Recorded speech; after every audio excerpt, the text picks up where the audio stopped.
Hey guys, in today's video I'm changing my filters on my mechanical heat recovery ventilation system. We run a ProAir PA600 LI system that takes ProAir F4 filters.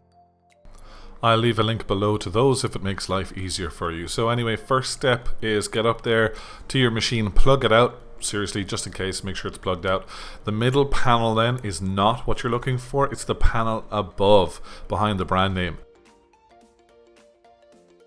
There will be two bolts, one left, one right. Simply unscrew them and the faceplate itself pops off. So guys, take a look at these filters once I get them out.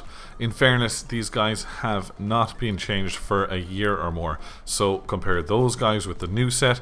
They are extremely dusty and quite wet, to be quite honest with you.